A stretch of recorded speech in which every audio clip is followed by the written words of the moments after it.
In this next section about lyrics, we're going to talk a little bit about the role of the songwriter as a tour guide, and also some of the common pitfalls that we can accidentally trip into as we begin constructing the lyric.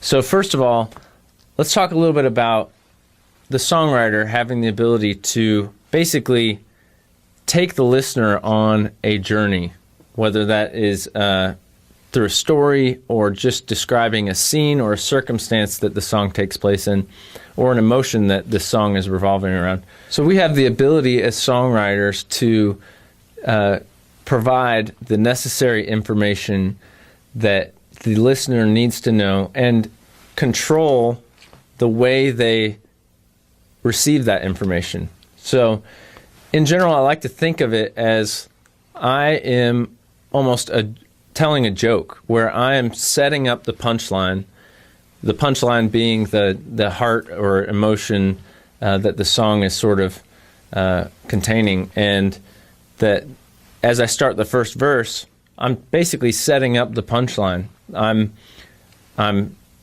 laying out the foundation for that emotion to really make sense. I'm providing the context for the hook or the title or core of the song to really be received with the right amount of knowledge of the circumstance or story that is surrounding the song. Now, as the tour guide, it's important to let the listener do a little bit of work to really experience what you're telling them. And what I mean by that is, instead of saying, "He loves her," and just giving it all away like that, it's important to make sure that you're using colorful descriptions of things and you're showing, not telling necessarily. So an example of, and this is just a really basic example, instead of saying, "He loves her," you could say, "He buys her flowers every day." And by knowing that he buys her flowers, you can fill in the understanding that he must love her.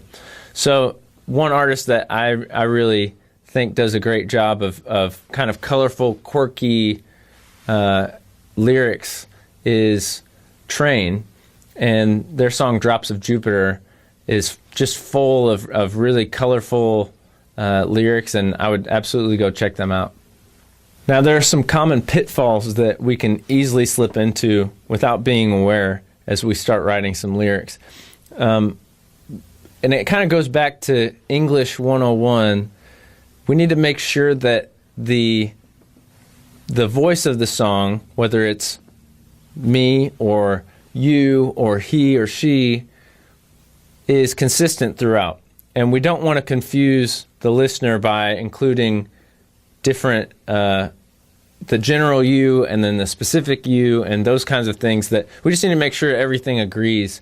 And that also pertains to verb tenses. We need to make sure that if the song is taking place in the past or the present, that needs to be clear, and there aren't any questions that the listener is having to sift through.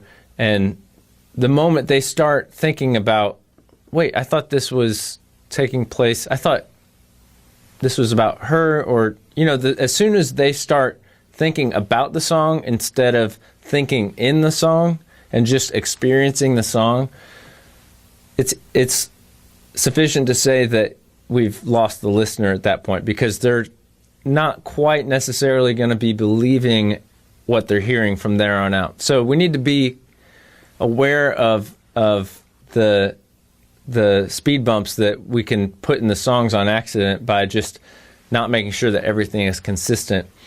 And we also want to avoid cliches. And the main reason we want to avoid cliches when writing songs is because as soon as someone feels like they can predict what you're going to say next, if they can finish the phrase that you're saying in their head, then it's only a matter of time before they just kind of check out from really listening at all, because they're going to feel like, this song's predictable, I've heard this song before. So we really want to make sure that we're using unique and fresh ways of saying things. And, we are all unique and different. So take advantage of that fact and try to consider how you would naturally say something that would be a little bit different than how the next person would say. One final thing to think about is make sure you listen to your song from the perspective of the audience.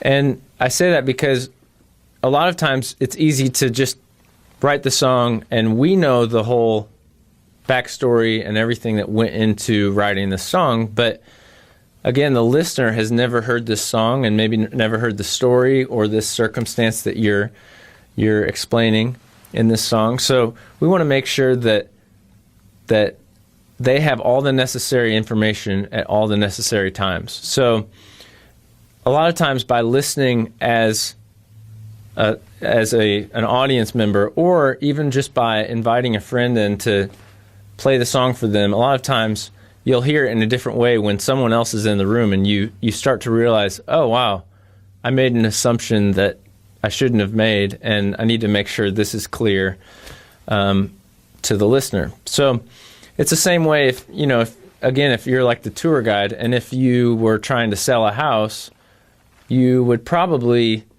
have someone come inspect it, and you would want to be aware of any of the potential problems with the house before you would try to show it to someone who would potentially want to buy the house. So you want to resolve any of those issues before you call it a finished song and just wrap it up and maybe even go out and perform it for people. So those things need to be resolved in the writing stage.